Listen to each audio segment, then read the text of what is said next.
Hoy quiero compartir con ustedes un estudio que he titulado Los despojos del rey. Es un estudio basado en David, el Señor Jesucristo, que es un tipo David es un tipo del Señor Jesucristo.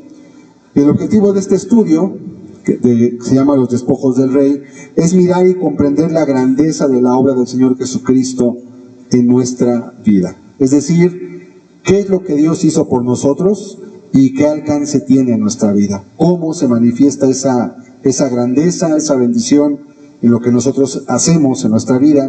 Y para esto quiero leer primer libro de Samuel, capítulo 30, versículo 20.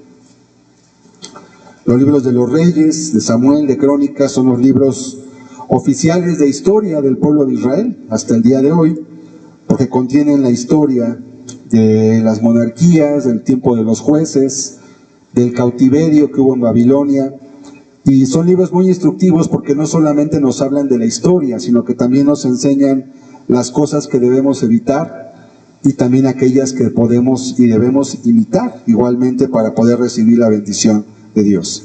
Dice este texto en 1 de Samuel 30, versículo 20: tomó también David todas las ovejas y el ganado mayor, y trayéndolo todo delante decían: este es el botín de David.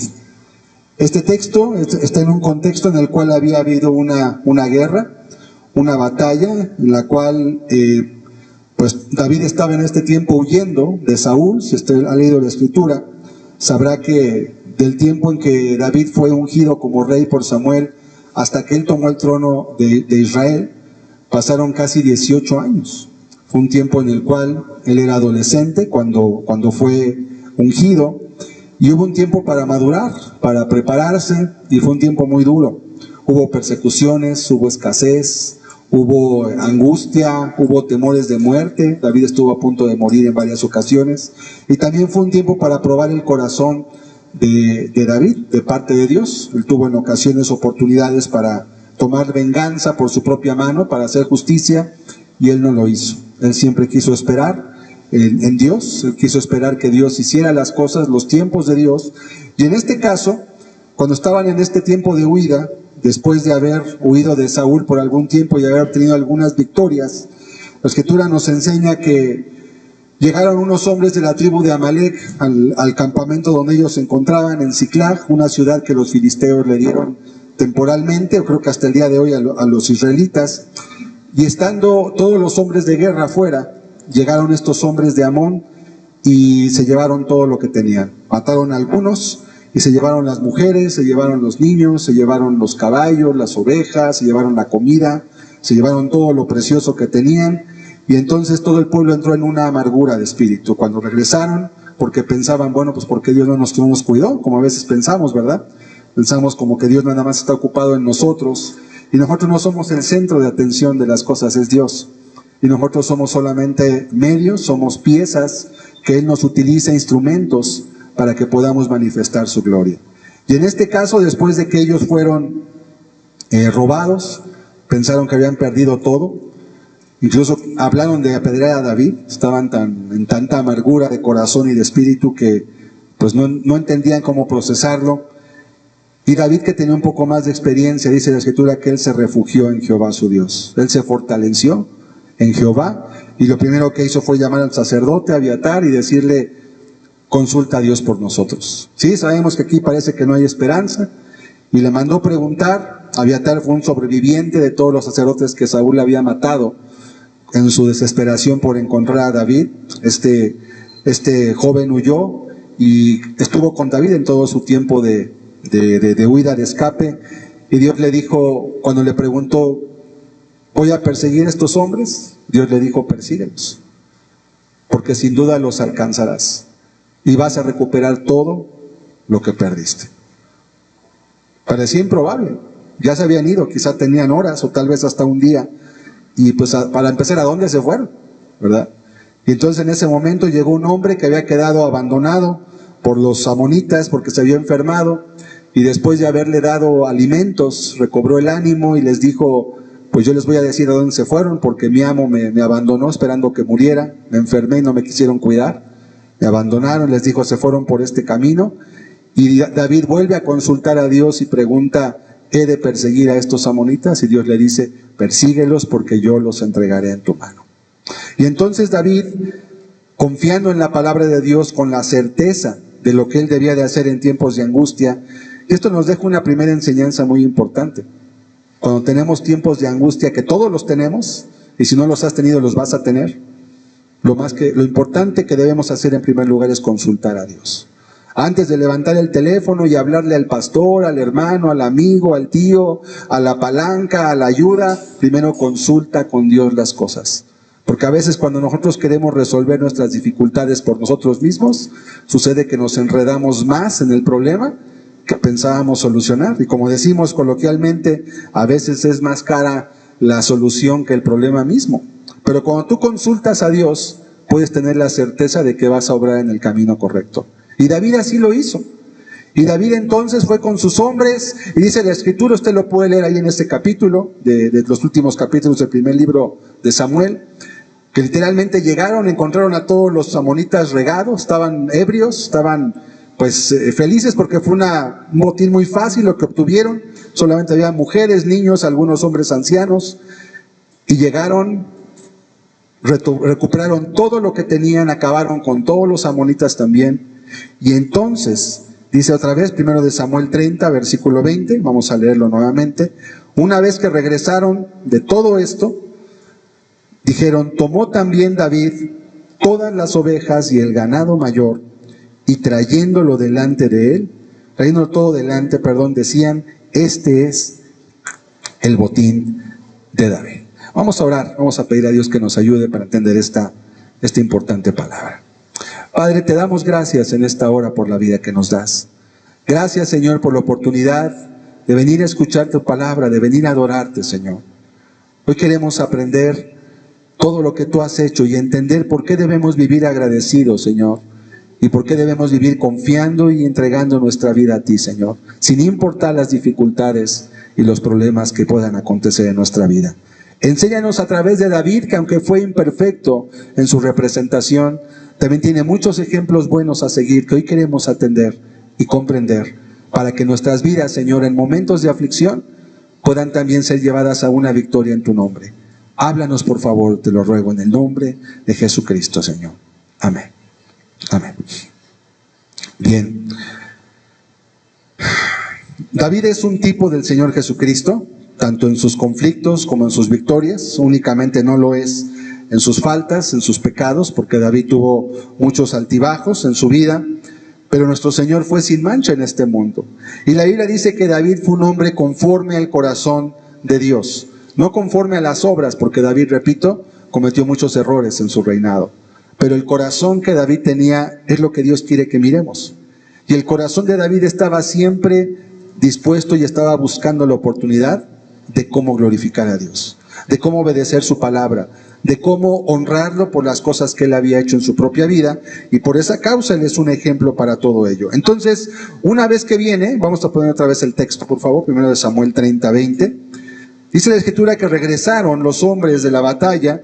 Es más, tenían que alcanzarlos tan rápido que muchos de los hombres que iban con David, la mitad, se tuvieron que quedar atrás porque estaban ya exhaustos.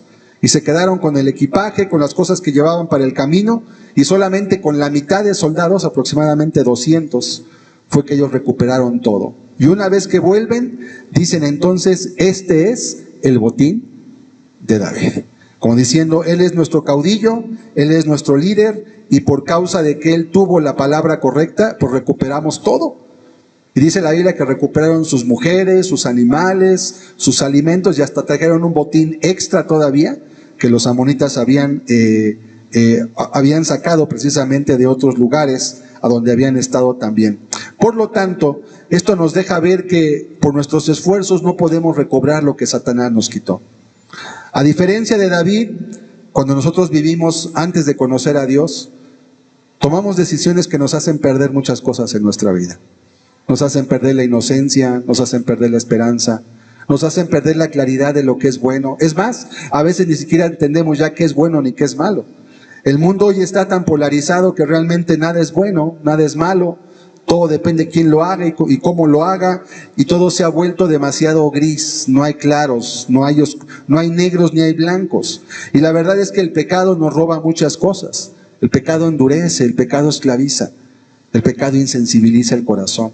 El pecado también hace que la persona pierda el juicio y la claridad para poder decidir correctamente.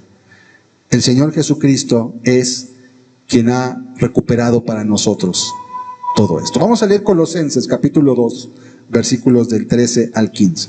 Vamos a mirar cómo el Señor Jesucristo precisamente hizo algo similar. Dice: y a vosotros, estando muertos en pecados y en la incircuncisión de vuestra carne, os dio vida juntamente con Él, perdonándoos todos los pecados, anulando el acta de los decretos que había contra nosotros, que nos era contraria, quitándola de en medio y clavándola en la cruz, y despojando a los principados y a las potestades, los exhibió públicamente, triunfando sobre ellos en la cruz. Hay muchas cosas en este texto. Quiero antes explicar qué es un despojo. Vamos a poner una definición. ¿Qué es un despojo? ¿A qué se refiere la Biblia cuando habla de un despojo? Porque aquí también vuelve a decir que Él despojó a principados y potestades. Los despojos es un conjunto de provisiones, armas, cosas de valor que el ejército vencedor toma del ejército vencido.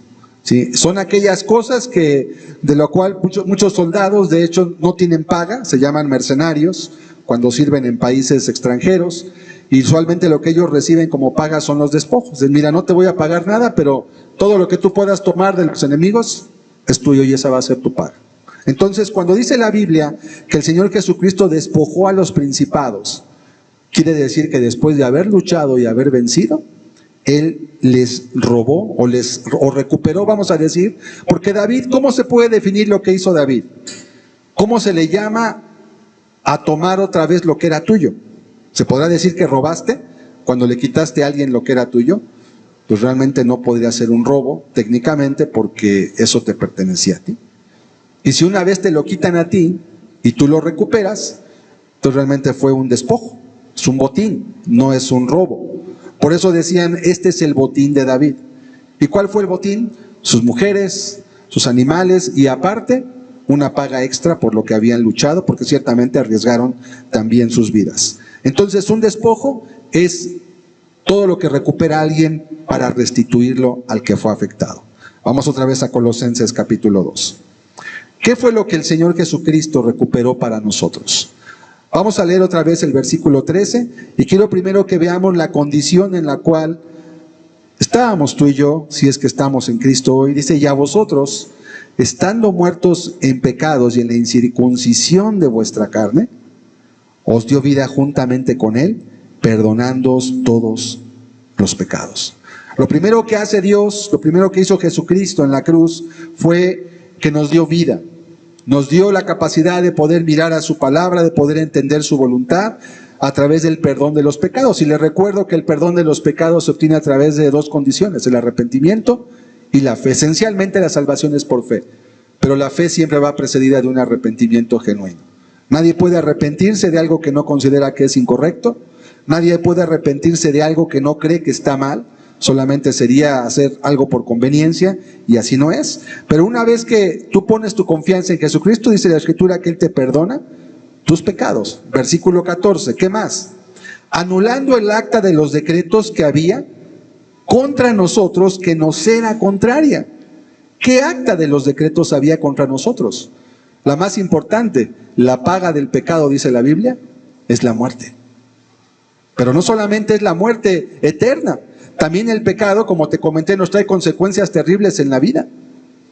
Porque sí es cierto, la paga viene al final, Pero mientras llega el tiempo de la paga, vienen malas decisiones, vienen consecuencias, o como digo yo coloquialmente, te deja chipotes, cicatrices, heridas, te deja muchos recuerdos de que vivir lejos de Dios no es bueno. Y esos decretos que estaban ahí puestos, ya estaban puestos como algo que va a ocurrir, ¿verdad? Así como cuando llega un decreto judicial, una orden de un juez, alguien tiene una orden de aprehensión o una orden de retirarle algo de su vida, de su patrimonio, va a llegar y va a ocurrir porque es un decreto oficial. Bueno, ¿qué hizo Dios? Dice que anuló el acta de esos decretos. ¿Cómo la anula? Pues no nada más la puede quitar porque Él es Dios, porque Dios no actúa así. Alguien tuvo que pagar. ¿Sabes quién pagó? Jesucristo. Él pagó en la cruz. ¿Cómo dice? Anulando el acta de los decretos que había contra nosotros, que nos era contraria, ¿cómo? Quitándola de en medio y clavándola en la cruz. La cruz representa la muerte de Cristo y es como decir, por causa de este sufrimiento, por causa de este siervo, esta acta está pagada. Ya no se tiene que cobrar, porque ya fue pagada. No se puede cobrar dos veces nunca, es una ley incluso. Verso 15, ¿cómo fue esto? Y despojando a los principados y a las potestades, los exhibió públicamente, triunfando sobre ellos en la cruz. Otra vez tenemos esta palabra, despojando. ¿Qué hizo el Señor? Recuperó lo que Dios te había dado y que tú perdiste por tus malas decisiones. Cuando Satanás engaña al hombre en el huerto de Edén, primeramente empezando por la mujer, pues Eva no fue obligada a comer del fruto prohibido, ni su esposo. ¿Qué hizo Satanás? Los convenció, los engañó, para que ellos de su voluntad decidieran tomar el fruto prohibido. Así siempre es Satanás. Sus formas de actuar no cambian mucho, es lo mismo. Satanás no te puede obligar a que tú hagas nada malo ni en contra de Dios, pero él sí te puede engañar en tu mente para que tú creas que viviendo o haciendo tales cosas no vas a recibir una consecuencia.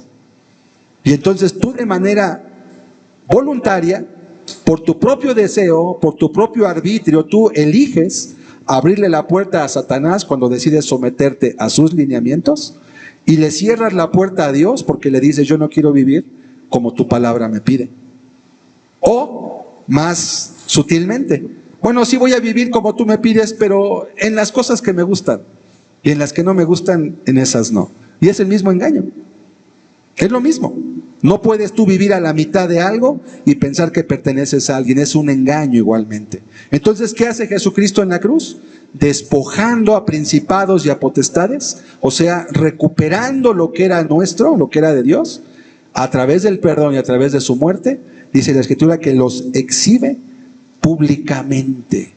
¿Cómo es que Jesucristo exhibe públicamente principados y potestades?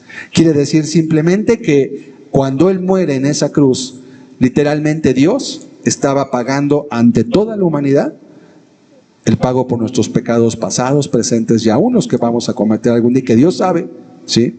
Aunque no te lo recomiendo, porque aunque Dios puede perdonar el pecado siempre va destruyendo algo dentro de ti.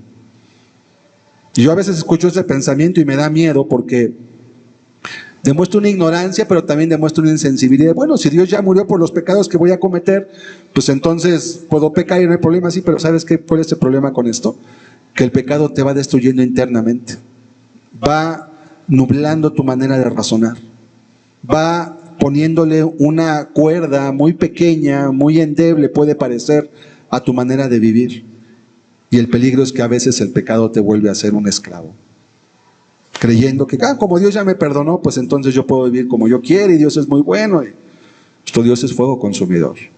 Y el hecho de que Dios sea bueno y haya mandado a Jesucristo a la cruz no es una licencia para vivir como nosotros queramos. Al contrario, es la facultad que Dios nos da para mostrar la gloria de aquel que nos llamó de las tinieblas a su luz admirable. Es decir, es todavía una forma de mayor responsabilidad para nosotros para vivir de una forma correcta. ¿Por qué? Porque Dios te perdonó. ¿Cuánta gratitud debías tener? ¿Se imagina usted cómo se sintieron aquellos hombres que habían perdido sus mujeres, sus animales, toda su riqueza cuando David llega de vuelta y les devuelve todo lo que habían perdido? ¿Cómo se sentirían esos hombres? Se sintieron sumamente agradecidos. Oye, ¿me devolviste la vida? ¿Qué iba a ser mi vida sin mi esposa, sin mi hijo, sin mis animales? Era empezar de cero. No tenía nada. Pero ahora que tú vienes y que me devuelves todo, ¿qué sentían ellos hacia David? Una lealtad, una gratitud, un deseo de poder estar siempre con él, porque él estaba cerca de Dios. Entonces, fue bajo la dirección de David que las batallas se ganaron en Israel, porque él era el escogido de Dios para gobernar al pueblo. De igual forma, es bajo la dirección de Jesucristo en tu vida que tú vas a poder ganar las batallas que se te presenten. Nunca bajo la dirección de nadie más. Bajo la dirección de él a través de su palabra.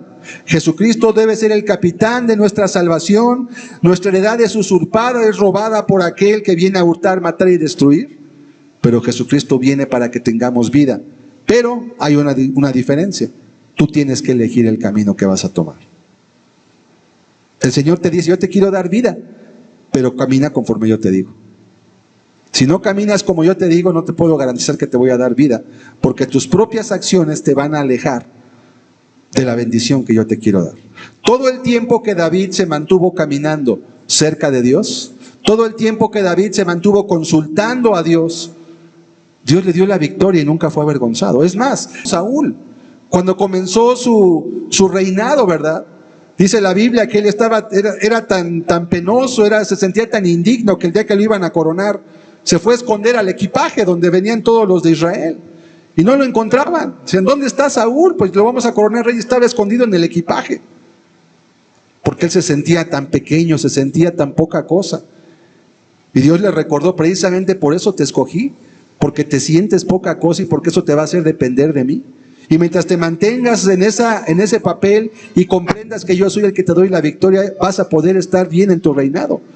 Pero el día que te olvides que yo soy la causa de tu bendición, ese día va a empezar tu debacle. Y así fue. Todo el tiempo que Saúl se mantuvo consultando a Samuel, todo el tiempo que Saúl se mantuvo claramente entendiendo que era un privilegio muy grande y que él no era digno de estar ahí, Dios lo bendijo y tuvo victorias. Y su reinado fue muy grande al comienzo, todo Israel estaba bajo su mano. Pero en el momento que él empezó a ensoberbecerse, en el momento que él dijo, yo ya sé cómo hacerle, o yo no necesito a Dios, yo puedo hacer las cosas, todos me siguen, todos me cantan, todos están conmigo. Ese día empezó su caída y lo mismo pasó con David. ¿Y sabes para qué está escrito eso? Para que no te pase lo mismo a ti y a mí. Todo el tiempo que tú camines cerca de Dios, Dios te va a bendecir. Dios te va a ayudar. Dios te va a sacar adelante de las dificultades que tengas. Pero el día que te olvides de darle la gloria a Él, el día que te olvides de decir que Él es la causa de tus bendiciones y que empieces a levantarte el cuello y que empieces a sentirte como que tú eres el autor de tus beneficios y bendiciones, ese día vas a empezar a confiar en ti mismo e inevitablemente vas a llegar a tomar malas decisiones que te van a empezar a hacer caer. Por eso está escrito esto. Por eso Dios quiere que entendamos que Él es nuestro capitán y que Él es el que debemos de buscar. Vamos a leer Lucas 11, 21 y 22. Vamos a mirar en otra escena cómo ocurre esta misma mecánica en nuestra vida. Cuando el hombre fuerte armado, dice este texto, guarda su palacio, en paz está lo que posee. Pero cuando viene otro más fuerte que él y le vence, le quita todas sus armas en que confiaba y reparte el botín. ¿Ok? Leo una vez más. Cuando el hombre fuerte armado guarda su palacio, en paz está lo que posee. Está seguro. Pero cuando viene otro más fuerte que él y le vence, le quita todas sus armas en que confiaba y reparte el botín. Fíjese cómo otra vez nos habla de un botín, nos habla de un despojo, y esto es una guerra que en nuestra vida usualmente estamos llevando. Vamos a mirar en las diapositivas qué despojos ha ganado Dios para nosotros, y ahorita vuelvo a este texto. En primer lugar, todas las cosas buenas que tenemos al día de hoy nos han sido dadas por parte de Dios. Las bendiciones que hoy gozas, las cosas buenas que hoy puedes disfrutar, tienes una familia, tienes un trabajo, tienes salud, incluso si no la tienes, todo Dios te lo ha dado y lo ha permitido con un propósito. Todas las cosas buenas Él las ha conseguido para ti. En segundo lugar, la dirección de David fue la que permitió que las batallas se ganaran en Israel porque era el escogido. Recuérdalo y no lo olvides. Tercer lugar, nos ha hecho ricos con su botín, nos ha devuelto lo perdido. Si tú has venido a Cristo, Él te ha devuelto la facultad de poder relacionarte con Dios, que es lo más importante que perdemos cuando vivimos lejos del Señor.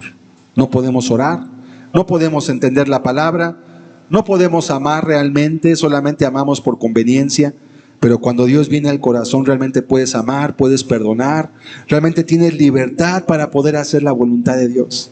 Y cuando no, estás atado de manos, estás atado en tu corazón, y aunque sientes que haces lo que es recto, al final terminas haciendo tu propia voluntad. Entonces, no olvidemos, como dice la Escritura, que siendo pobres Él nos ha hecho ricos. Y siguiente punto, también el Señor nos ha dado más de lo que pedimos, de lo que perdimos y también de lo que pedimos para con Él.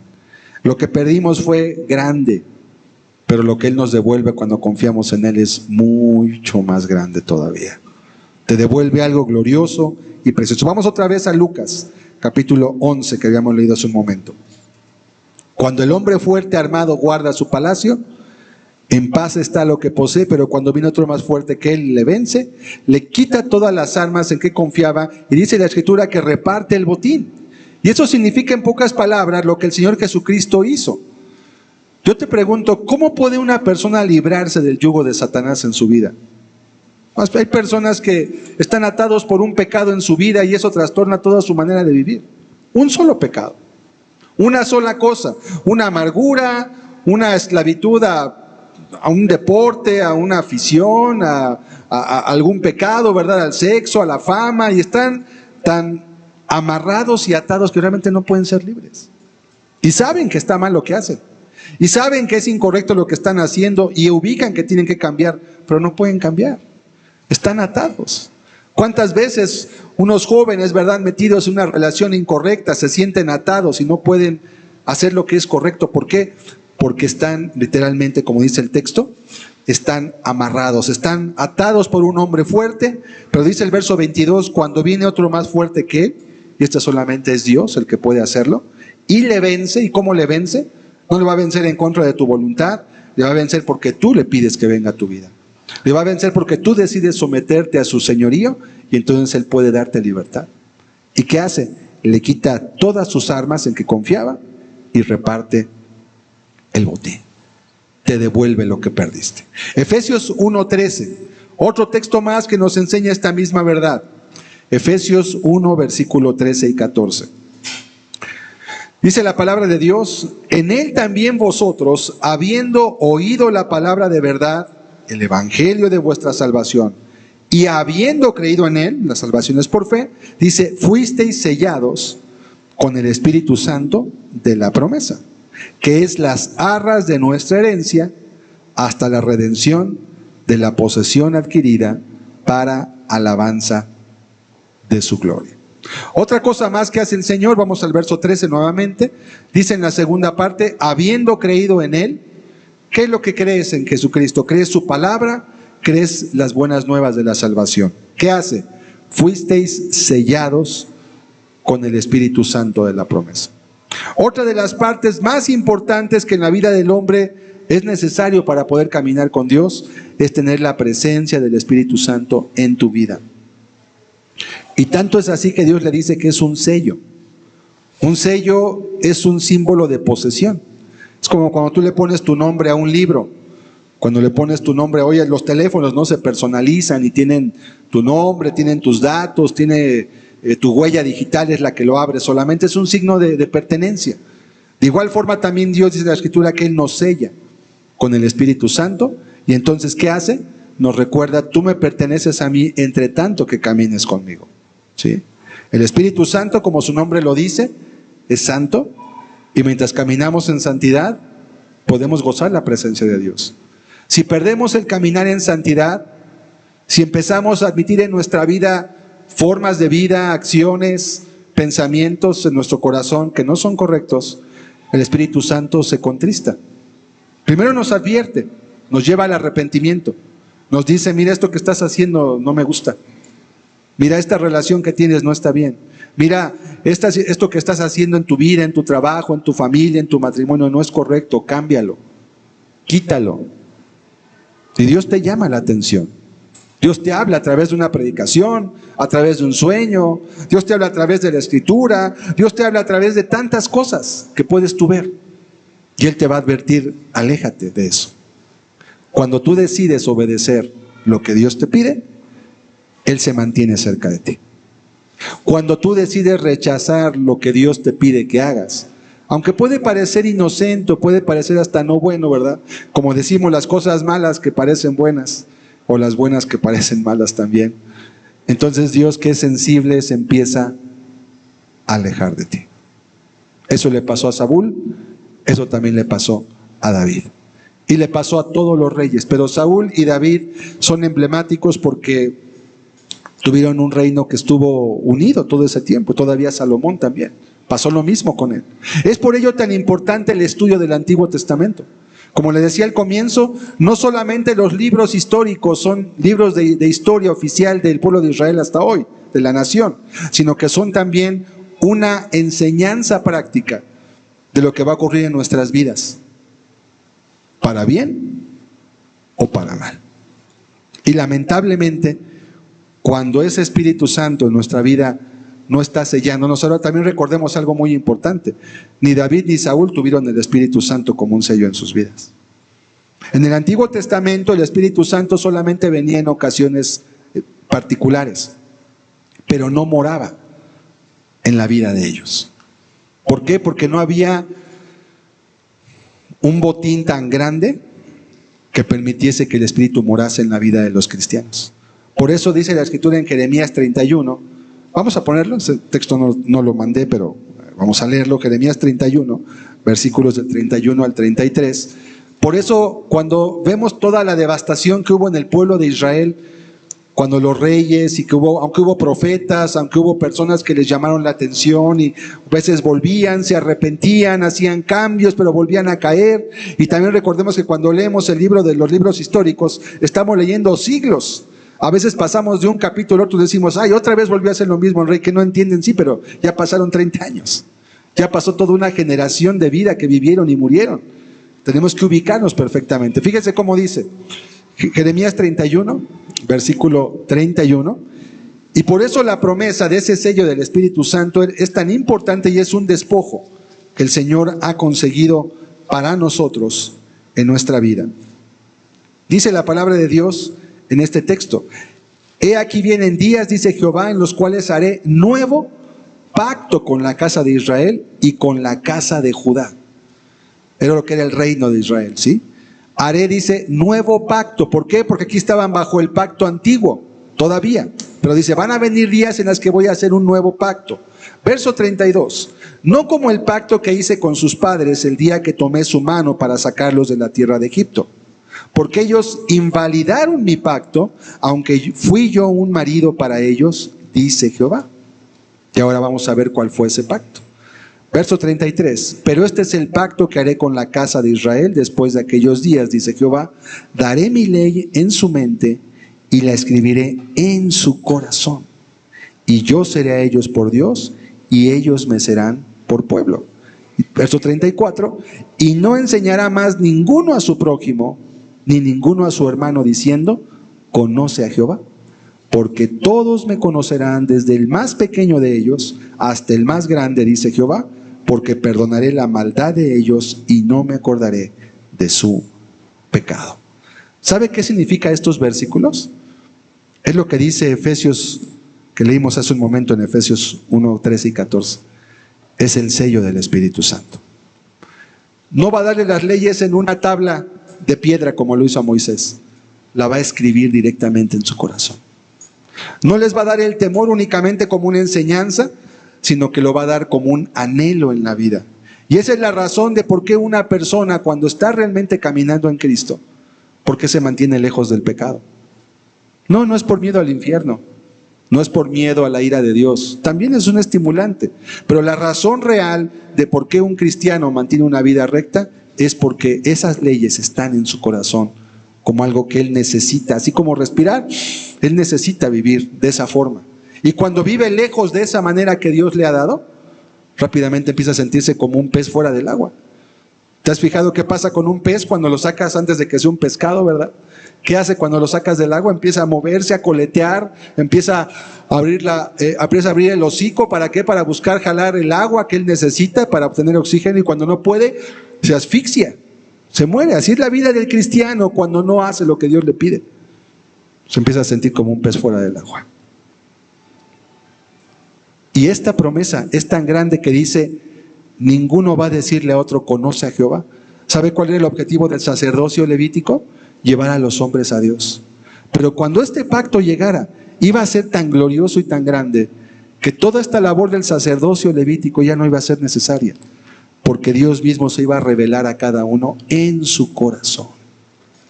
Ya no como parte de un sacrificio, ya no como parte de un incienso, ya no como parte de la sangre que se derramaba en el tabernáculo ni en el templo, sino iba a ser un pacto directamente con ninguno. ¿Por qué? Ninguno va a decir conoce a Jehová, porque dice desde el más pequeño, o sea que no iba a depender de grados, cultura, nada iba a depender. Desde el más pequeño hasta el más grande dice, me conocerán. ¿Por qué? Y aquí está la razón que solo Jesucristo pudo hacer. Porque perdonaré la maldad de ellos. ¿Y cómo es que Dios puede perdonar la maldad del hombre? Cuando Juan el Bautista vio a Jesús que venía, les dijo, he aquí el Cordero de Dios que quita el pecado del mundo. Sí, es cierto, David llevó un grande botín con sus hombres, les devolvió la vida, pero Jesucristo nos está devolviendo la vida eterna a nuestros corazones. Cuando Él muere en la cruz, Él gana una ganancia tan grande que ahora nos sella con el Espíritu Santo de la promesa. Y tan grande era esto que Jesús les dijo a los discípulos antes de morir, les conviene que yo me vaya. Y ellos no podían entender eso en ese momento, porque para ellos Jesucristo era su padre, era su amigo, era su hermano, era su guía, era su sacerdote, era su todo. Y verse ellos sin Jesús era volver a no saber qué hacer. Pero Jesús les dijo, miren, les conviene que yo me vaya, porque si yo no me fuese, no vendría el Consolador, el Espíritu Santo. Pero si yo me fuere y fuera al Padre, entonces os lo enviaré y estará en vosotros y estará con vosotros, y Él os hará entender todas las cosas que tienen ustedes que hacer y vivir. Esa es la promesa. Ese es el Espíritu Santo. Vamos otra vez a Efesios 1, 13 y 14 para comprender cómo está ligado este pacto y por qué David es un tipo de Jesucristo. Dice la Escritura, en la parte final del verso 13, fuisteis sellados con el Espíritu Santo de la promesa. ¿Cuál es la promesa? Ya la leímos, Jeremías 31, del 31 al 34. Esa es la promesa que Dios dio. Verso 14, dice este texto que es las arras. ¿Sabe qué son las arras, verdad? Muchas veces cuando se casa una pareja, a veces algunos acostumbran, otros ya no, acostumbran darse un cofrecito que le llaman las arras. Ese cofrecito es un simbolismo en el cual el varón le está prometiendo, porque todavía no tiene con qué, ¿verdad? Pero le está prometiendo a través de ese cofrecito con monedas que no le va a faltar nada en su casa, que él va a encargarse de proveer todo lo que necesite hasta el final de su vida, porque él la ama y él está dispuesto a sacrificarse a sí mismo para poder darle a ella todo lo que necesita por amor.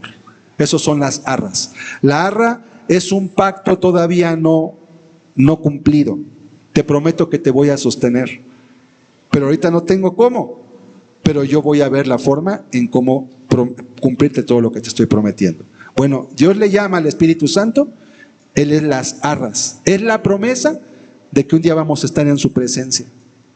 Es la promesa cuando tomamos la Santa Cena. Frecuentemente les digo a los hermanos en la iglesia, esta Santa Cena, hoy tú tomas un vasito de jugo de uva, un trocito de un pan sin levadura o una galleta, pero un día la vamos a tomar en el reino de Dios. Y va a ser Jesús mismo el que te la va a dar de sus manos a ti. Y es una promesa que tú hoy tienes que entender. Y cuando vengan los momentos difíciles, cuando vengan las dificultades que nos hacen dudar, recordar que ya tienes una promesa y que Dios, que no miente, la va a cumplir, porque Él es fiel. Por eso le dice, es las arras de nuestra herencia. ¿Cuándo se cobran las herencias? ¿Mientras vive el que la da o cuando muere? La herencia se cobra cuando muere, ¿verdad? Entonces, mientras tengas vida, es una promesa y es una herencia que llegará después de la muerte. Por eso le llama las arras de nuestra herencia hasta la redención, dice, de la posesión adquirida. Fíjese las palabras, posesión adquirida, o sea, ya está comprada. Ya está en donde Jesús dijo, voy pues a preparar lugar para vosotros, para que donde yo estoy, vosotros también estéis. Ahí en Juan capítulo 14, verso 23. ¿Para qué? Para alabanza de su gloria. Para que todos sepan que Dios fue fiel y cumplió todo lo que Él pidió. Qué grande es el botín que el Señor Jesucristo ha obtenido. Qué glorioso es lo que Él ha hecho. Por eso decíamos que el Señor nos ha dado más de lo que perdimos. Porque ciertamente no perdimos el Espíritu Santo. Pero una vez que creemos a Él y caminamos con Él, también nos da su Espíritu para caminar junto con Él. Por eso mantente firme en tu caminar. Por eso no te desvíes ni a izquierda ni a derecha. Por eso no rompa los mandamientos del Señor, porque si no pierdes el privilegio de la presencia de su Espíritu. Y si pierdes la presencia de su Espíritu en tu vida, vas a empezar a tomar malas decisiones. Vas a empezar a equivocarte primero en cosas pequeñitas y después en cosas muy grandes. Primero en cosas insignificantes que ni son pecado, pero gradualmente esa confianza falsa que te va a dar es decir, pues todo está bien, todo va bien, te va a ir llevando a desviarte gradualmente hasta que te encuentres lejos del camino de Dios. Satanás es muy sutil y solamente Dios nos puede proteger de esa pérdida que tenemos. Vamos a leer Efesios 1:18, otro texto más. Efesios 1:18, dice la Escritura en este texto: alumbrando los ojos de vuestro entendimiento para que sepáis cuál es la esperanza a que Él os ha llamado y cuáles las riquezas de la gloria de su herencia en los santos. Ya expliqué en gran parte lo que dice este texto. Dice la Escritura que el Espíritu Santo lo que hace es alumbrar los ojos de nuestro entendimiento para dos cosas. Primera, para que sepamos cuál es la esperanza a que nos ha llamado. O sea, que sepas que la muerte no es el final de las cosas. Pero número dos, y cuáles las riquezas de la gloria de su herencia en los santos. En otras palabras, de todos modos, todo lo que tenemos en esta vida lo tenemos que dejar tarde o temprano. Estamos todos ciertos de eso, ¿verdad? Nadie va a vivir aquí 150 años, quizá ni 100. Ya las nuevas, todavía hay gente que vive 100 años actualmente, pero cada vez va reduciéndose la cantidad y eventualmente no va a haber ya gente que pueda llegar ni a esa edad. Pero Dios te dice, hay una riqueza y una herencia y no es en esta vida. Por lo tanto, necesitas la guianza del Espíritu Santo para que puedas mantener siempre fresco ese pensamiento y no te vayas a ligar a vivir en esta vida y eches una ancla que te ate a esta tierra pensando que tu bien está aquí, porque no está aquí, lo que tienes aquí lo vas a dejar. Entonces toma lo que te sea útil, vive, trabaja, ahorra, come, diviértete, consume, vive con los que están cerca de ti, sé feliz, honra a Dios, pero no te ancles a esta vida, porque esta vida la tienes que dejar, tarde o temprano. Tarde o temprano, entonces tienes que poner tu esperanza en las riquezas verdaderas. La semana pasada predicaba del mayordomo infiel y decía en esa parte del texto de Lucas 16 cómo el mayordomo fue sabio porque fue astuto, le llama la Escritura, porque utilizó los bienes que no eran suyos para asegurarse un futuro. Y Dios nos dice también, tú toma lo que hoy Dios te da, usa lo que hoy Dios te permite tener para asegurarte que puedas llegar a las moradas eternas. No vayas a ser tan insensato que vivas en esta vida pensando que todo lo que hay es lo que ves delante de ti. No, esto nada más es como un espejismo, es temporal. Es temporal, es real ciertamente, pero es temporal, se va a acabar. Y la muerte no avisa, hay gente que muere muy joven, hay gente que muere muy anciana. Tú no sabes el día de tu muerte, ni yo lo sé, pero ¿sabes quién sí sabe el día del final de nuestra vida? Dios sí lo sabe. Él sabe cuál es el momento de tu partida y de la mía también. Por lo tanto, lo mejor que podemos hacer, lo más sabio es mantenernos firmes en este camino. Aunque el mundo parezca muy atractivo, aunque este mundo te parezca muy prometedor, créeme, vive siempre bajo los lineamientos de Dios. Entonces, el Señor nos ha dado más de lo que perdimos. Antes no teníamos perdón, ni gracia, ni justificación, ni santificación, ni tampoco la promesa de redención. Y todo eso Él lo ganó en la cruz cuando despojó principados y potestades. Hebreos 2:16, vamos a ver 2 textos más. Dice la Escritura en este texto: porque ciertamente no socorrió a los ángeles, sino que socorrió a la descendencia de Abraham. Hebreos 2:16. ¿Por qué dice este texto que no socorrió a los ángeles? Porque el pueblo con el cual hizo pacto no es los ángeles que Él creó.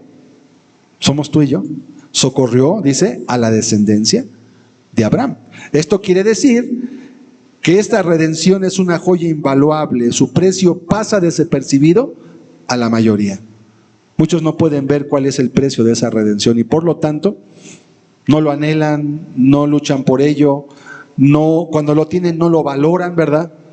Qué fácil es para una persona, por ejemplo, cuando está en Cristo, empezar a menospreciar las cosas que Dios te da para mantenerte firme. Por ejemplo, el congregarte, ¿verdad? La Biblia dice: no dejando de congregarnos, como algunos tienen por costumbre. Y qué fácil es cuando una persona que está en el camino de Dios ve que está en ese camino, empezar a menospreciar esas cosas. Parecen pequeñitas, porque bueno, es que no es un pecado, es que tuve esto, es que me enfermé, es que estaba lloviendo, es que no sé, siempre hay mil... mira, pretextos para no buscar de Dios siempre van a sobrar, siempre. Y a veces nos sentimos justificados porque creemos que Dios también lo ve igual. Es que es algo pequeñito. Estás despreciando lo que Dios te va a dar. Tú no sabes si ese día que tú faltaste, y a veces me ha pasado porque a veces yo cuando he hecho mensajes, a veces justamente Dios me da una palabra y estoy pensando cuando estoy orando en ciertas personas, que digo, esta verdad de este texto le va a bendecir a fulano. Mira, esta verdad que está aquí, esto en la vida, en lo que está viviendo esta persona ahorita, en lo que está viviendo esta persona, este matrimonio, esto les va a ayudar mucho a entender lo que Dios quiere para sus vidas. Y de repente veo, y no vinieron. No llegaron ese día a la reunión. Y luego me entero la razón, porque me digo, hermano, ¿por qué no viniste? Hermano, es que tenía mucho frío y no me quería enfermar. Y, hermano, yo vengo desde México. Digo, bueno, lo que Dios te iba a dar, pues ya no lo tuviste, ¿no? Y entonces no valoramos el botín que Dios tiene para nosotros. Y se nos hace fácil perderlo. Bueno, pues ya habrá otra reunión. Sí, es cierto, va a haber otra reunión, pero nunca va a ser la misma reunión que esto. La palabra de Dios es como el agua del río. Nunca bebes la misma agua 2 veces. Aunque bebas del mismo río, el agua que tomaste hace un minuto, ya no es la misma que tomes después, porque esa agua ya corrió, ya pasó. Así es, Dios da su palabra, Dios trae su bendición, Dios te va a hablar algo y te lo va a hablar en el momento en el que Dios quería que estuvieras ahí. Y si perdiste el momento, perdiste la ocasión. Sí, después Dios te va a hablar otra cosa, porque Dios es bueno. Tampoco es el pecado imperdonable, pero son las pequeñas cosas que van empezando a hacerte perder el tacto, empiezan a hacer perder el asombro de ver, ¿y quién soy yo para que Dios me hable? ¿Y quién soy yo para que Dios me esté buscando? ¿Y quién soy yo para que Dios se digne a considerarme como parte de lo que Él tiene? Y en lugar que lo veas con un asombro y una gratitud, dices, bueno, después. Es como si la presidenta, ¿verdad? El presidente municipal de tu municipio te llamara y dijera, oye, quiero platicar contigo para unos asuntos de tu colonia. Y dices, ¿sabes qué? Otro día, hoy no tengo tiempo. Oye, espérate, la agenda de esta persona no va a tener muchos huecos para recibirte cuando tú quieras. Si no vas cuando Él te dice, si no vas cuando ella te pide, quizás nunca tengas otra oportunidad. Nuestro Dios es más grande que cualquier persona en esta tierra. Y Él te llama cada semana, cada día a que lo busques. A que lo busques en oración. A que abras su palabra, a que la leas y que meditando, entendiendo, le digas, Señor, háblame. Te necesito. Tengo esta necesidad, tengo esta dificultad, tengo este reto delante de mí, tengo esta situación que no sé qué hacer, ayúdame. Y cuando Dios ve esa actitud de humildad, de dependencia, esa actitud de valorar lo que Dios es y tiene, entonces Dios te responde y te bendice y te ayuda. Y de repente te das cuenta cómo Dios te empieza a sacar adelante en las dificultades. Pero cuando empieza a haber ese menosprecio, cuando no hay ese valorar que Dios te socorrió a ti, me atendió a mí, me extendió la mano a mí. Empezamos a perder el asombro. Y es como bajar un pequeño escalón de la escalera de la gracia hacia abajo en lugar de ir hacia arriba. Empezamos a descender un escalón. Por eso Dios reprendió a aquella iglesia en Apocalipsis de Éfeso, no por pecados escandalosos. Los reprendió porque habían perdido su primer amor. Los reprendió porque habían perdido ese gozo, ese anhelo de estar como cuando un recién casado quiere estar con su pareja, con su esposo, con su esposa, y quisiera estar todo el día, ni ir a trabajar, ni hacer nada, porque lo ama. Y de repente, no, ya mejor tú allá y yo acá. Ya no hay ese mismo amor, ya no hay ese mismo fuego, ya no hay ese mismo anhelo. ¿Por qué? Por circunstancias que se dan, que no se arreglan, que no se atienden. Y es lo mismo delante de Dios. A veces no atendemos las cosas que Él nos pide y empieza a enfriarse la relación que tenemos delante de Él. Y empezamos a menospreciar las riquezas de su gloria, como dice el texto. Segunda de Corintios 4:14, vamos a leer más hacia adelante. ¿Qué más obtuvo el Señor? Dice la palabra de Dios, sabiendo que el que resucitó al Señor Jesús, a nosotros también nos resucitará con Jesús y nos presentará juntamente con vosotros. Este es otro de los despojos del Rey que Él nos ha dado, que nos ha prometido. Te dice, mira, ¿tú crees que yo resucité? Y si tú eres cristiano, pues una de las verdades esenciales del cristianismo es la resurrección. Si la resurrección no hubiese ocurrido, Pablo mismo decía, si la resurrección no tuvo lugar, comamos y bebamos. Mañana vamos a morir, hay que apurarnos porque se nos va la vida. Hay que dedicarnos a comer, a beber, a disfrutar, a conocer, a salir, a hacer todo lo que la gente hace en el mundo. ¿Por qué? Porque se nos va la vida. Dice, pero Jesucristo resucitó de entre los muertos. Primicias de los que han creído es hecho. Esto quiere decir que el Señor Jesús te dice, no pongas tu esperanza en esta vida, porque viene la resurrección. Leo, sabiendo que el que resucitó al Señor Jesús, que dice, a nosotros también nos resucitará. ¿Cómo? Con Jesús y nos presentará juntamente con vosotros. ¿Sabes que va a haber resurrección, dos resurrecciones? Vamos a leer Juan 5:29, no está el texto, pero vamos a leerlo aquí en la Escritura. Fíjese cómo dice la Escritura y ponga mucha atención porque esto es vital para que nosotros entendamos. Juan 5:28, Juan 5:28 y 29. Y en este evangelio nos enseña la Escritura claramente que esa resurrección es una realidad para todo ser humano, nada más que va a ser diferente la forma. Dice la palabra de Dios, no os maravilléis de esto porque vendrá hora cuando todos los que están en los sepulcros, ¿cuántos? Todos, buenos, justos e injustos, van a oír su voz. Si nunca quisieron oír la voz de Dios en la iglesia, en los sueños, en la Biblia, en lo que Dios quería, un día la van a oír cuando ya estén muertos y la van a escuchar y van a tener que responder. Verso 29, y los que hicieron lo bueno saldrán a resurrección de vida, mas los que hicieron lo malo a resurrección de condenación. Por eso en lo que leímos en Corintios es una verdad innegable. Todos los seres humanos vamos a resucitar, pero unos va a ser para estar eternamente con el Señor y otros va a ser para estar eternamente separados de Él por toda la eternidad. ¿Quiénes? Los que hicieron lo bueno. ¿Y qué es lo bueno? Aquí está la definición de lo que es bueno. No es lo que dice mi abuelita, mi tío, el internet, es lo que dice la Escritura. ¿Qué es lo malo? Es lo que está en la Escritura. ¿Sí? Esto es lo malo. El pecado, romper la ley de Dios, alejarte de Él, la ingratitud, la amargura, etcétera, etcétera. Los pecados que conocemos. Ok. También van a salir, pero van a resucitar para ser condenados. ¿Y sabes para qué van a resucitar con un cuerpo otra vez? Porque vamos a ser llamados delante de un gran trono blanco. Todos, dice la Biblia en Apocalipsis, que Juan vio que estaban todos ahí, grandes y pequeños, importantes, reyes, políticos, gobernadores, gente millonaria que era importante, y gente pequeña como tú y como yo, gente que no tenía una trascendencia en la sociedad muy fuerte, ¿sí? Vamos a estar todos de pie delante de Dios Vamos a estar desnudos, que no tiene que ver tanto con el ropaje, quiere más bien decir que no va a haber nada que cubra lo que realmente éramos y fuimos. Ahí no va a haber maquillaje, ahí no va a haber que no, pues el Señor era muy bueno, porque todos cuando se mueren son buenos, ¿verdad?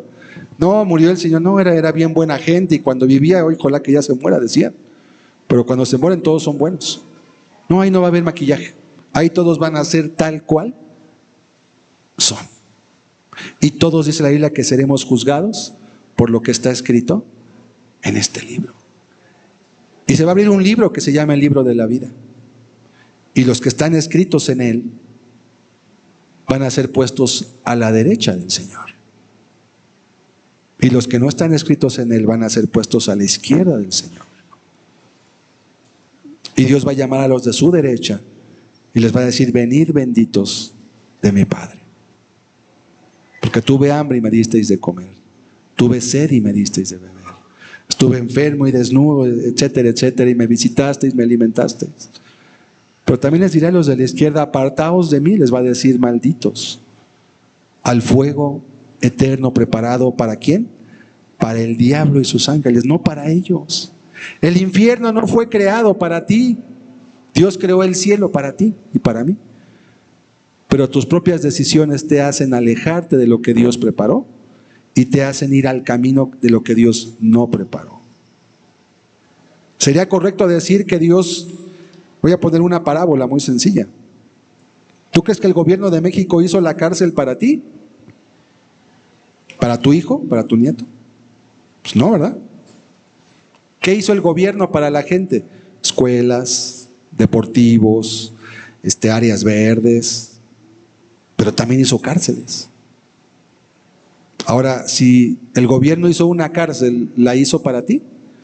Pues no. Pero si tú actúas de cierta forma y rompes las leyes y dañas el derecho de los demás, vas a acabar estando en la cárcel. Y no fue porque el gobierno la hizo para ti. ¡Qué mal gobierno! ¿Para qué hizo una cárcel? No. Es que hay personas que por su actitud tienen que estar separadas de las demás, porque corrompen el derecho de los otros. Y tienen que estar lejos y recluidas donde no hagan daño. Es lo mismo.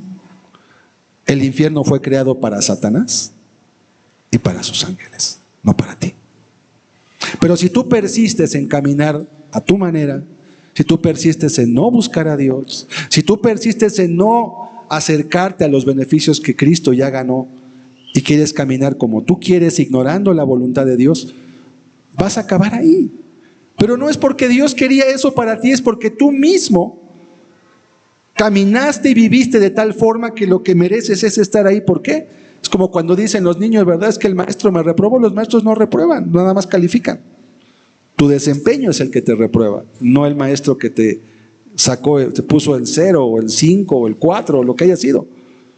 Es lo mismo. Saldrán todos a resurrección y ese juicio va a mostrar por qué unos van a estar en un lugar y por qué otros van a estar en otro. Y va a haber muchas sorpresas. Pero yo pensaba que fulano, que fulanita, que era muy bueno, que era muy buena. Pues sí, ante los ojos de los hombres, sí. Pero Dios mira el corazón. Y Dios mira la intención también. Y este es un despojo más que el Señor Jesucristo nos ganó. Una resurrección de vida. Si nos mantenemos caminando en el camino de vida. Si perdemos el camino, Dios te va a decir, vuélvete al camino. Como el pastor con su cayado te va a buscar jalar de vuelta a la senda estrecha. Pero algunos ya en lugar de ser ovejas, luego se hacen como los chivos, como las cabras, ¿verdad? Y no se dejan guiar y no... Intenta agarrar una cabra, a veces brincan, corren, te patean, se van, no les importa, no te hacen caso. Las ovejitas son dóciles, son medias ciegas también. Son muy dependientes de su pastor. ¿Cómo quieres ser tú? Por esa causa tenemos que agradecer a Dios por los despojos que Él ha tenido. Vamos a leer Efesios 3, verso 10. Otro texto más. Efesios 3, 10. Estamos en la última parte de este mensaje. Dice este otro texto: para que la multiforme sabiduría de Dios sea ahora dada a conocer por medio de la iglesia a los principados y potestades en los lugares celestiales. Esa multiforme sabiduría de Dios tiene que ver con las cosas que Dios deposita en cada uno. Todos aquí tenemos dones y tenemos talentos. Hay gente que es muy hábil con sus manos, ¿verdad? Para hacer manualidades. Son muy hábiles para hacer trabajos de mecánica, de computación, de costura, de dibujo, no sé, tienen mucha habilidad. Otros son muy hábiles con cuestiones mentales, para las cuentas, las matemáticas, la ciencia. Otros tienen muy buen entendimiento de la historia. Otros tienen habilidades. Tenemos muchos dones y talentos, cosas que aprendes y que ya traes. Dice la Escritura que esa multiforme sabiduría es lo que Dios quiere hacer cuando tú te dispones para trabajar para Él. Va a usar tus dones y tus talentos, ¿cuáles? Los que Dios te haya dado, para que tú glorifiques su nombre. Para que esa multiforme sabiduría de Dios sea dada a conocer por medio de ¿quién? De la iglesia. Y la iglesia no es el lugar. La iglesia son las personas que caminen con Jesucristo. La iglesia son aquellos perdonados por la fe y que hoy caminan en el camino de Dios y que están dando a conocer a través de sus dones y talentos la multiforme sabiduría de Dios. ¿A quién? A principados y a potestades en lugares celestiales. Es como decir, tú estás mostrándole a la sociedad que hay un Dios. Porque podías vivir de una forma desordenada y estás viviendo de una forma con mi temor. Y la gente que te conoce dice, ¿y por qué tú vives así? ¿Y por qué tú no haces esto? ¿Y por qué tú no te comportas de esta forma? Ah, porque yo conozco a Dios. Ah, tú conoces a Dios. ¿Y qué enseña ese Dios? Mira, pues Dios nos enseña que debemos ser justos, que no debemos mentir, que debemos ser honestos, que no debemos robar, que debemos ser piadosos, que debemos ayudar a los que están en necesidad siempre, que debemos perdonar a los que nos ofenden para que Él también nos pueda perdonar. Mucha gente no cree que hay Dios, pero cuando conocen a un cristiano que muestra esta gracia, dicen realmente hay Dios. Porque fulano, yo no sé si hay un Dios como dicen, pero yo veo la vida de fulano, de este hombre, de esta mujer, y yo digo, este hombre y esta mujer tienen a Dios en su vida, porque ellos son diferentes al resto de las personas. Y reconocen que es por Dios que son diferentes. Primera de Pedro 2:9 nos va a dar más claridad sobre este despojo. ¿Qué dijo Dios que iba a hacer en la promesa de Jeremías 31? Va a escribir sus leyes en nuestra mente y en nuestro corazón. Y eso hace que el cristiano, que el que camina con Cristo, viva diferente, sea diferente. No es porque Él quiera hacerlo, es porque así es. Dice la Escritura, mas vosotros sois linaje escogido, real sacerdocio, nación santa, pueblo adquirido por Dios. ¿Para qué? Para que anunciéis las virtudes de aquel que os llamó de las tinieblas a su luz admirable. ¡Qué hermoso! Este texto contiene gran parte de la misión que tenemos los cristianos en esta tierra. Dice la Escritura que nosotros somos un linaje escogido. Ya no está hablando de los judíos, porque estamos en el nuevo pacto. El antiguo pacto pertenecía exclusivamente al pueblo de Israel, a la nación territorial judía de Israel. Pero el nuevo pacto es a toda carne. Derramaré mi espíritu, dice, sobre toda carne en el nuevo pacto. Pero ¿qué más dice? Linaje escogido.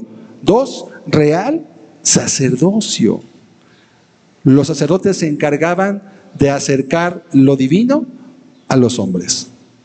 Solo ellos podían hacerlo. Cuando el cristiano camina con Cristo, es un puente entre Dios y los hombres. Le lleva la palabra, ora por él, le enseña a vivir justamente, lo reprende por su pecado, le está acercando lo divino a su vida para que él pueda también conocer a Dios. ¿Qué más dice? Nación santa.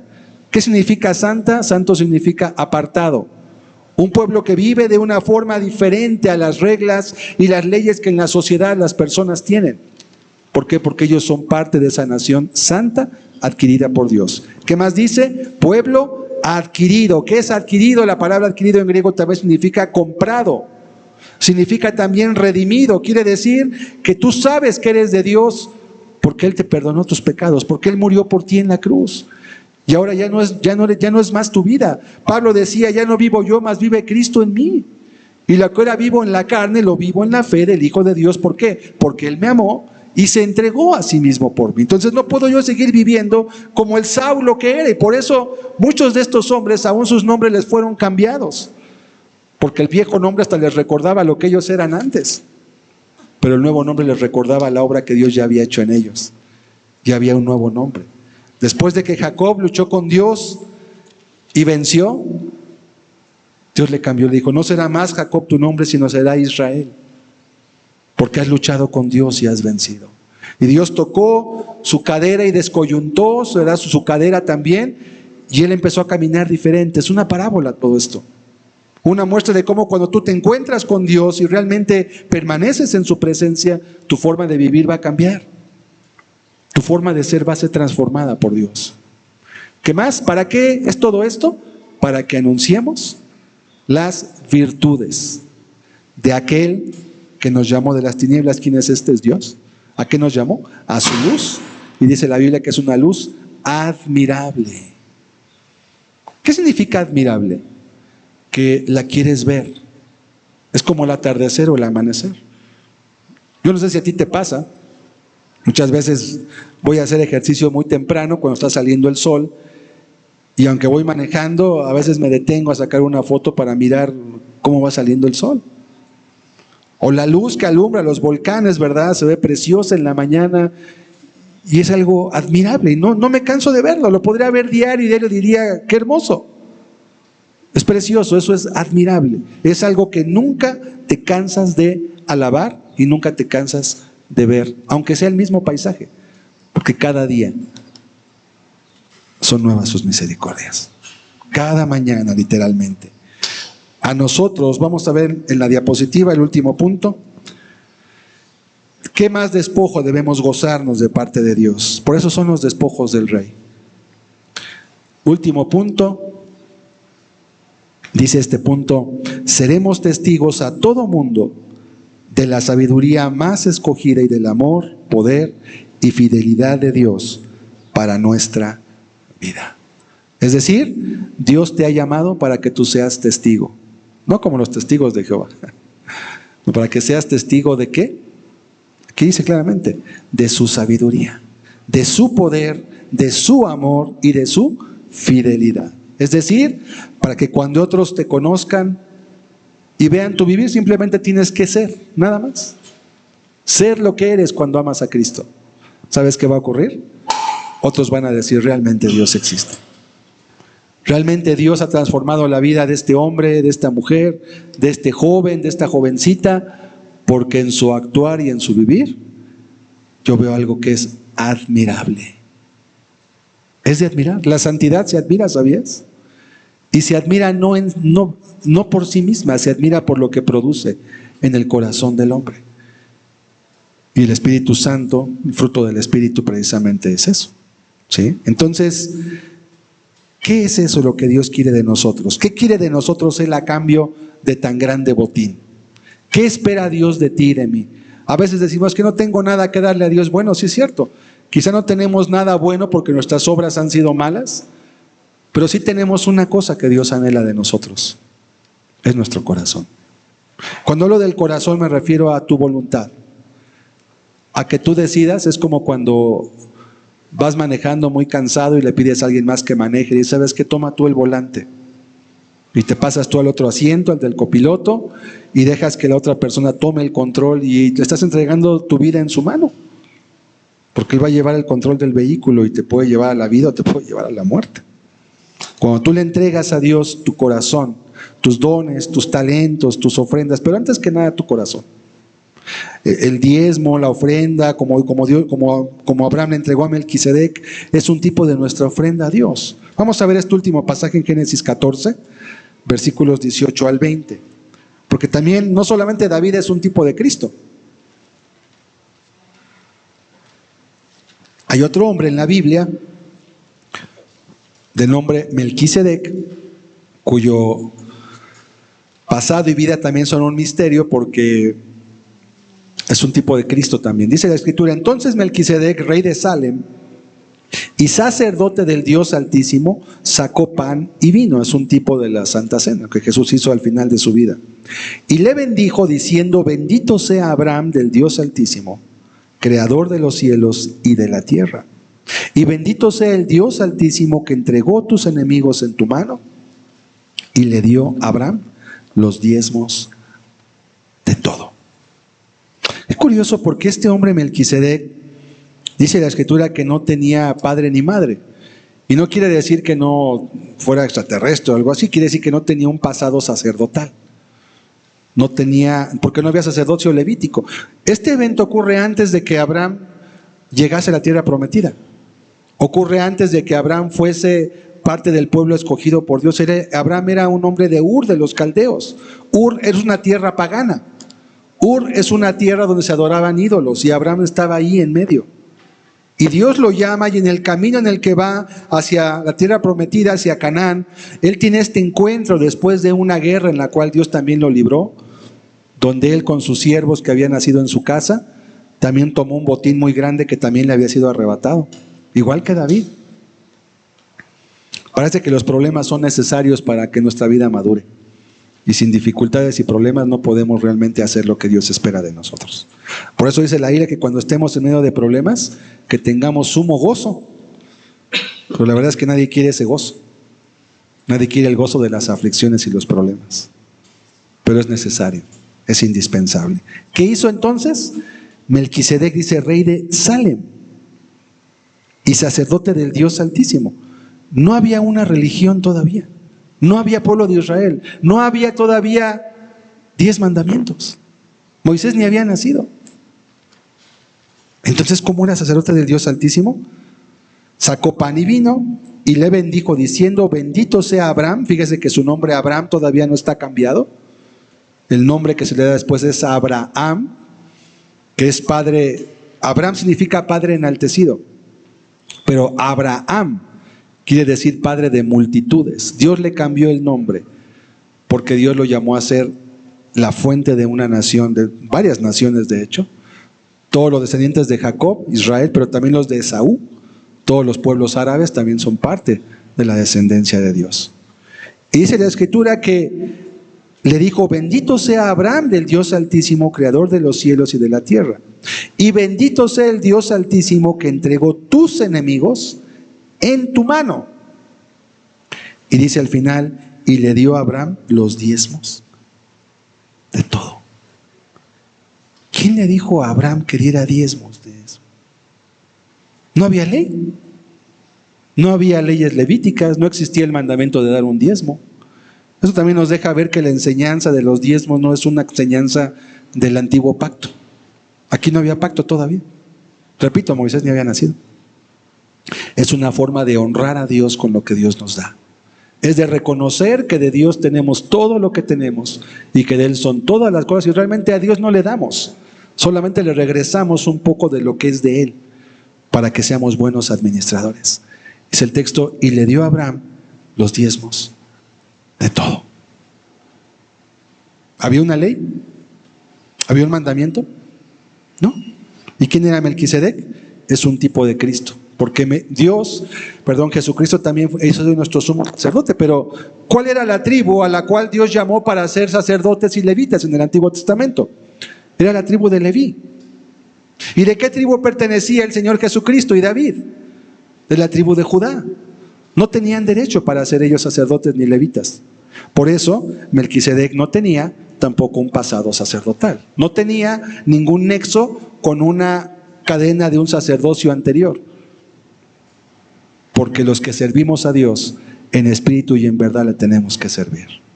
No depende que seas de una clase o de otra. No depende que seas de un tipo o de otro. Depende de que tu corazón esté vuelto al Señor. Y por último te digo que si no somos el botín del Señor, si tú no honras a Dios con lo que tú tienes, vas a terminar honrando al adversario con lo que es tuyo. No podemos servir a uno, no podemos quedarnos sin servir a nadie. O servimos a Dios, o recogemos para Él, o despojamos si no estamos para con Él. Jesucristo dijo, el que conmigo no recoge, desparrama. Y el que no es conmigo, contra mí es. ¿Habrás oído algo más radical jamás en la historia? El que no es conmigo, contra mí es. El que conmigo no recoge, el que no vive su vida tomando decisiones en base a mis palabras, va a desparramar y a perder su vida. La va a echar a perder como si tuvieras agua en un desierto y de esa agua depende tu vida y en lugar de tomártela lo que haces es derramarla en la arena. Porque diría, ¿qué estás haciendo? ¿Con esa agua vas a vivir? No, yo le voy a tirar aquí. Oye, pero ¿te vas a morir? No pasa nada.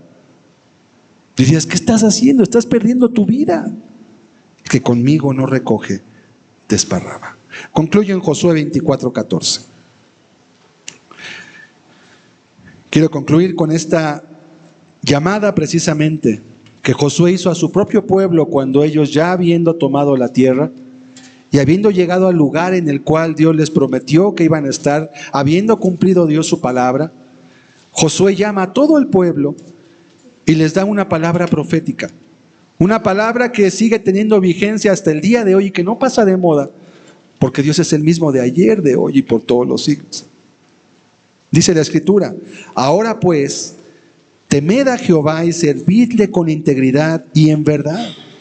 Y quitad entre vosotros los dioses a los cuales sirvieron vuestros padres, al otro lado del río y en Egipto, y servid a Jehová.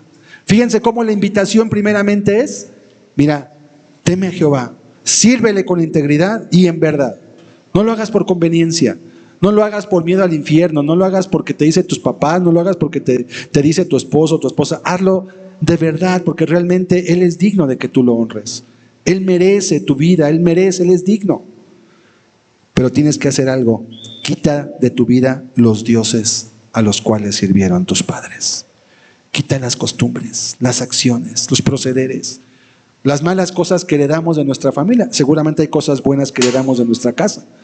Bueno, quédate con las buenas y las malas deséchalas, destrúyelas, quítalas. Y sirve a Jehová. Verso 15.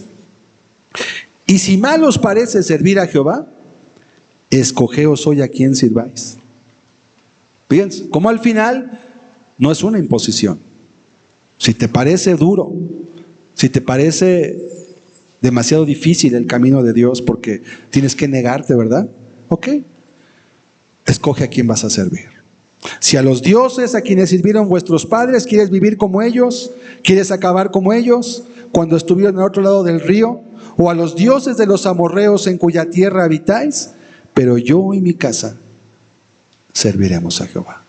Y esto es una palabra muy hermosa porque Dios te da la oportunidad de que tú elijas tu camino. No te obliga. Pero Josué le dice al pueblo: miren, yo no sé ustedes qué van a hacer con su libertad, pero yo voy a servir a Dios. Esa va a ser yo y mi casa. No puedo hacer que el mundo, no puedo hacer que el vecino sirva a Dios. No puedo hacer que mi tío sirva a Dios. No puedo hacer que mi abuelita sirva a Dios, pero sí puedo hacer que los que están bajo mi casa sirvan a Jehová. Y esa es mi responsabilidad. Y todo el que esté bajo mi techo y bajo mi casa va a servir a Dios. ¿Qué es lo que Dios te pide?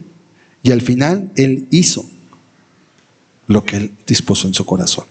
Así que yo hoy te invito a que, si tú has valorado los despojos y ya caminas con Dios, a que hoy valores todo lo que Jesucristo ha hecho por ti. A que tú hoy le digas: Señor, gracias. ¿Cuántas cosas has ganado para mí? Y si no estás caminando con Dios y estás lejos de Él y estás viviendo una vida que no es agradable delante de Dios, pues también te invito a que te arrepientas de tus pecados, a que te vuelvas, a que no sigas viviendo en una forma de vida que, número uno, para empezar, ni te hace feliz, y en segundo lugar, te va a traer consecuencias que vas a vivir el resto de tu vida, en donde tú sabes que lo que haces no es agradable ni correcto. Hoy tenemos una libertad, hoy tenemos una capacidad de elegir. Escoge a quién vas a servir tú. Pero te recuerdo que al final, el pecado solamente podemos elegir cómo lo comenzamos a hacer, pero nunca puedes elegir cómo vas a terminar tu vida. Una vez que tú eliges en qué pecado vas a vivir, de ahí pierdes el control. Le entregas el volante de tu vida al diablo, le dices: tú vive mi vida, yo quiero vivir conforme a los lineamientos del mundo, y ya no sabes a dónde te va a llevar. ¿Tú crees que la persona que un día está tirada, alcoholizada en su calle, con su familia destruida, gastando su quincena en alcohol, en drogas, ¿tú crees que él pensó algún día hacer eso? Él perdió el control de su vida. Él nunca quiso estar ahí, pero perdió el control porque le entregó el control de su vida a Satanás. Pero si le entregas tú el control de tu vida a Dios y decides caminar como Él te pide y hacer lo que Él te dice y tomar las reglas que Él te manda y dejar los dioses que no agradan a Dios, ¿verdad? Él te va a llevar a caminos de bendición. Él te va a llevar a caminos de paz, no sin luchas, no sin aflicciones. Ve la vida de David, ve la vida de todos aquellos que sirvieron a Dios. No sin dificultades, pero ciertamente con un destino seguro, con un final cierto. Y créeme que ninguno que pone en Él su esperanza es avergonzado. Ninguno que ha puesto en Él su esperanza jamás ha sido avergonzado. Así que estos son los despojos del Rey. Es todo lo que Él te ofrece si tú quieres caminar bajo su luz. Te invito a que cerremos nuestros ojos un momento. Yo quiero que medites un momento en tu vida.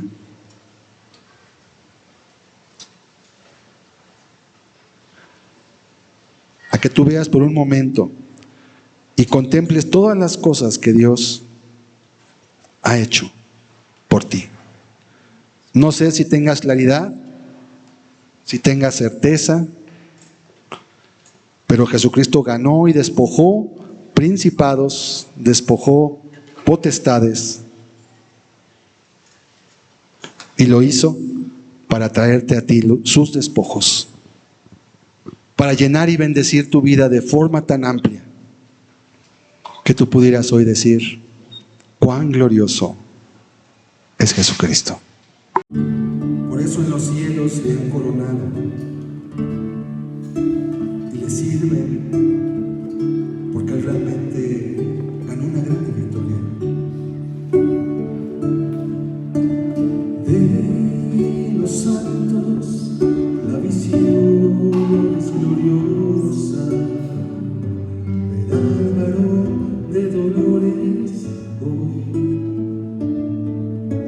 de la batalla regresar victorioso, toda rodilla ante Él se doblará. Coronale, coronale, coronale, Rey de reyes, vencedor. Coronale, coronale, coronale, vencedor.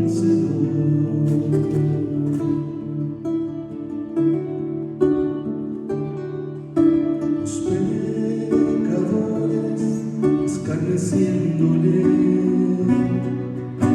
le coronaron, burlándose de él. Pero hoy los ángeles en gloria proclaman su honor. Coronale, coronale, coronale, Rey de reyes, vencedor. Coronale, coronale, coronale, vencedor.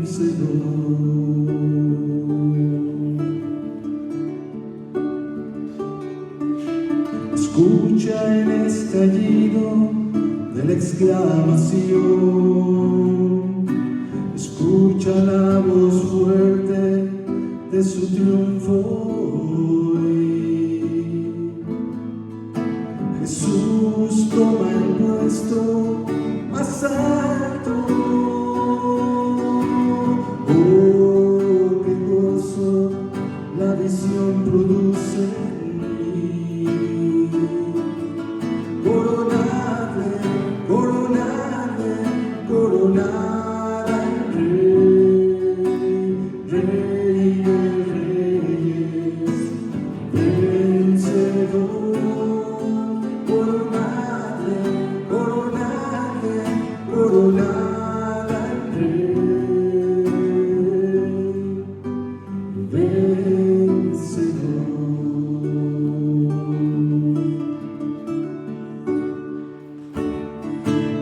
De los santos la visión es gloriosa, de Álvaro de Dolores hoy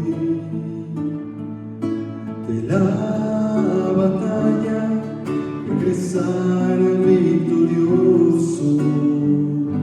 Toda rodilla ante él se doblará. Coronarle, coronarle, coronar al Rey, Rey de Reyes, vencedor. Coronarle, coronarle, coronar al Rey, vencedor.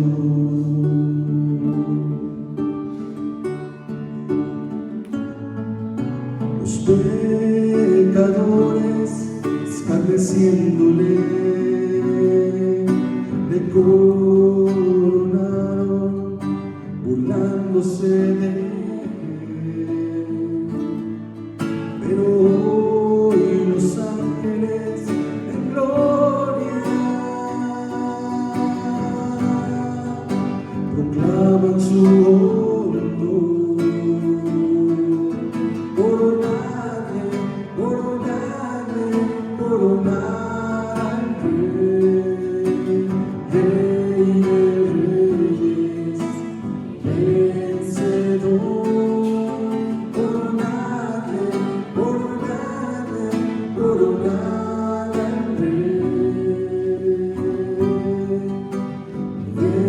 vencedor.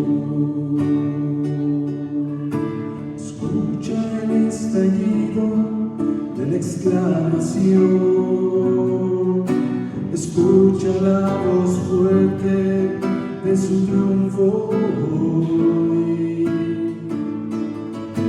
Jesús toma el puesto más alto. Oh, qué gozo la visión produce en mí. Coronarle, coronarle, coronar al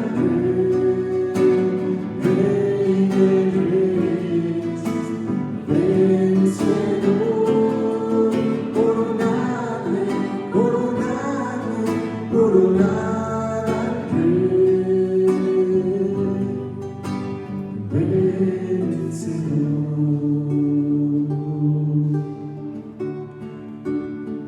Puedes tú coronarlo en tu vida y hacerlo tu rey. Aunque el mundo no lo reconozca y le escarnezca, tú puedes reconocerlo en tu vida y hacer que él sea realmente un rey para ti, un rey y un señor, porque grandes despojos ha conseguido. Por eso los ángeles le adoran. Por eso las multitudes en los cielos se postran delante de él, porque solo él fue digno de abrir los sellos, redimirnos delante de Dios.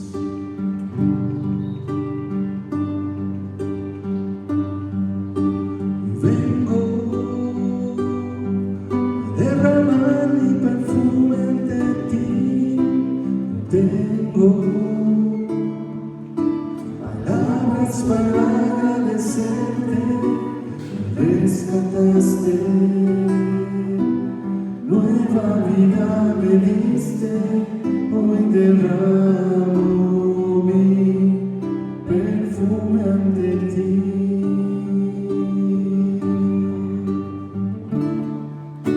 Hoy vengo a derramar mi perfume ante ti. No tengo para agradecerte, me rescataste, nueva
nueva vida me diste, hoy derramo mi perfume ante ti.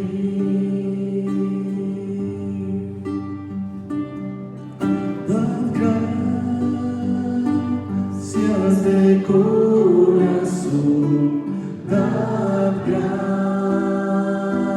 gracias al Santo Dios, dad gracias porque el Padre a su Hijo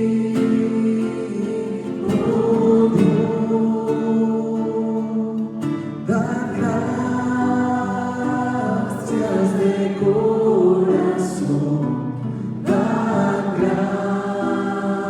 gracias al Santo Dios, dad gracias porque el Padre a su Hijo dio. Y ahora liberte mí, fuerte soy, y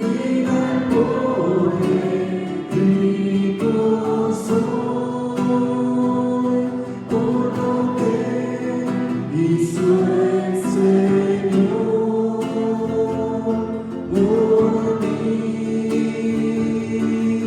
Y ahora liberte mí, fuerte soy, y pobre, rico soy, por lo que hizo el Señor por mí. Gracias dad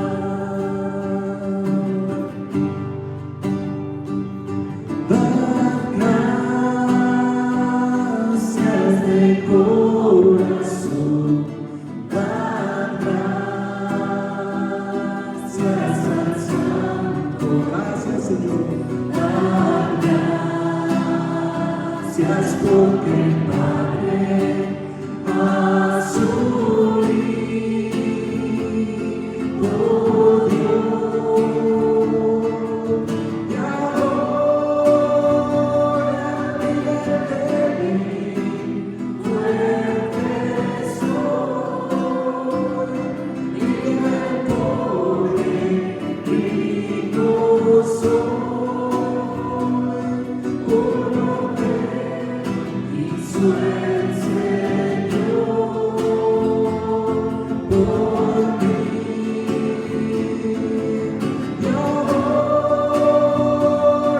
liberte mí, fuerte soy, y pobre, rico soy, por lo que hizo el Señor por mí. Gracias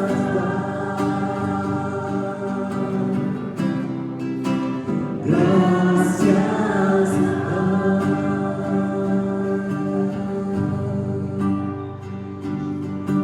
Santo,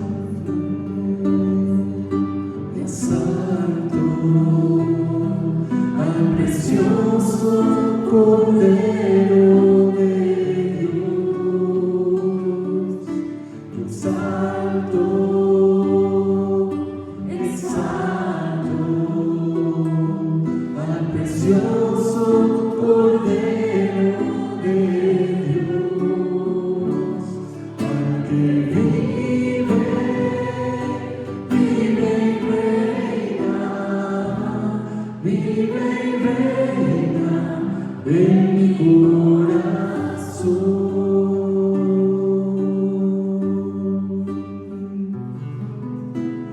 Yo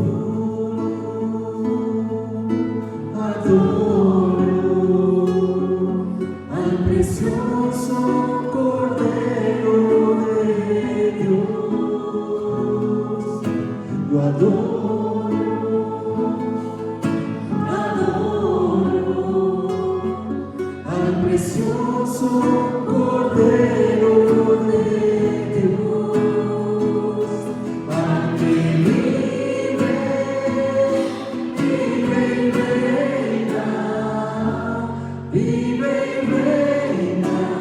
en mi corazón, al que vive y reina, vive y reina en mi corazón, vive y reina en mi corazón, vive y reina en mi corazón.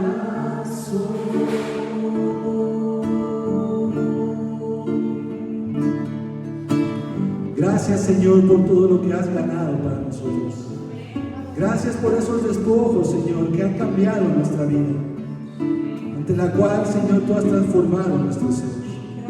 Te bendecimos y te alabamos porque nadie pudo haber hecho estas cosas, Señor. Pues ciertamente apenas quizá dará su vida alguno por el justo, pero tú has mostrado tu amor en que, siendo aún pecadores, decidiste morir por nosotros y darnos una esperanza de vida, una esperanza de redención. Y cuántos beneficios, Señor, para esta vida y aún para la que viene. Gracias te damos y te bendecimos en esta hora, porque eres digno el Cordero inmolado, de tomar la honra, la gloria y la alabanza, el poder y la gloria por todos los siglos de los siglos. Amén.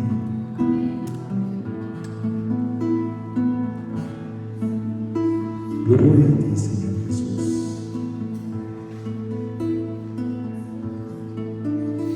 Bendito seas. Aleluya.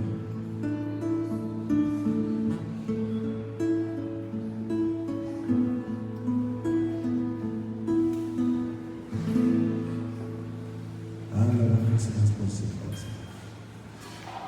Amén. Dios les bendiga a todos. Concluimos así la reunión de esta tarde ya. Lo esperamos, si Dios nos lo permite, el próximo domingo a las 11 de la mañana en este lugar. Dios les bendiga a todos. Tengan una excelente tarde.